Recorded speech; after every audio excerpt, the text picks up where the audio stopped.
When considering beginning English learners, it is important to remember that their overall English vocabulary will be limited. This means that high-frequency words from the teacher's instruction, along with frequently used content-specific words, will be beneficial to the developing vocabulary. However, this won't be the student's only source of new vocabulary words. Words encountered through the day-to-day activities, both in the classroom and outside of school, will be learned quickly and frequently. The following activities can help the beginning readers with their developing vocabulary and thus help with English literacy. Total physical response is a language teaching method based on the coordination of words with physical movement. This approach works best by using action words. Commands such as jump, wave hello, and eat are said and then immediately demonstrated, so the students can connect the word to the gesture.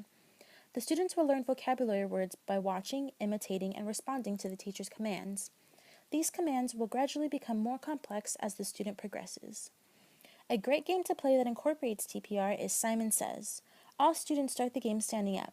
The teacher then issues a command while gesturing, such as Simon says run in place. The actions are only supposed to be carried out if the teacher says Simon says before the command. Otherwise, they have to sit down.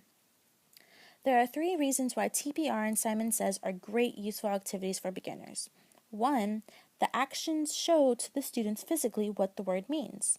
2. When the students respond, it shows that they are understanding the word or phrase being said. And 3. They are not required to speak.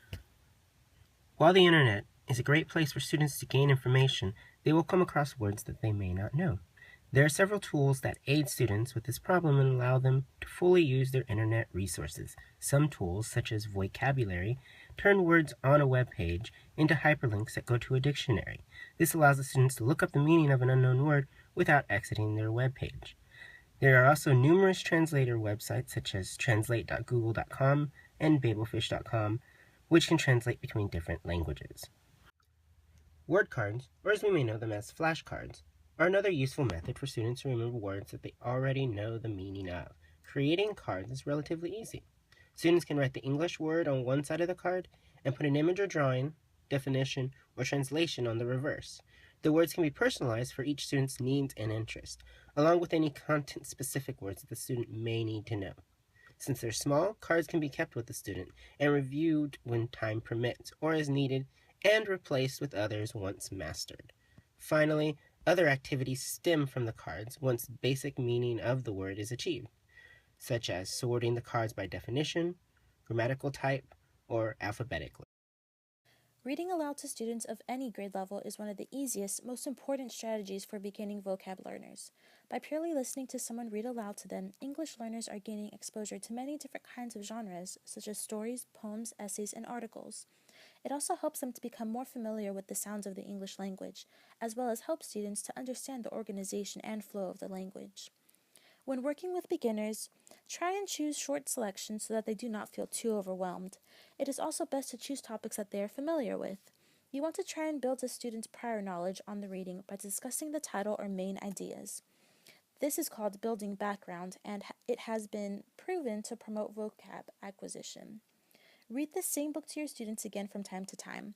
By doing this, it makes the story easier for students to understand, and it will reinforce the vocabulary they have already learned. A word wall dictionary can be used for students to learn and review words. These words can come from your current theme of study, a story you have been reading, or any topic that is relevant to what you are teaching. You can place a short definition or picture next to each word to convey the meaning of that particular word. As the word wall expands, you can ask your students to evaluate which words they know well enough to remove from the wall. Word wall dictionaries can also be used to demonstrate the use of ABC order and are helpful in finding words in published dictionaries. There are many aspects of the English language that are more challenging for English learners, such as idioms. Idiomatic expressions are difficult for English learners because the meanings are not literal, but figurative.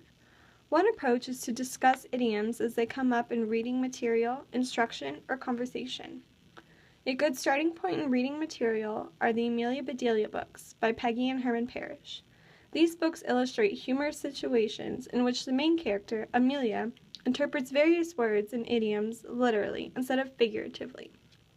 By addressing a few idioms at a time, Students begin to recognize figurative uses of language and idiomatic expressions when they come up in their reading.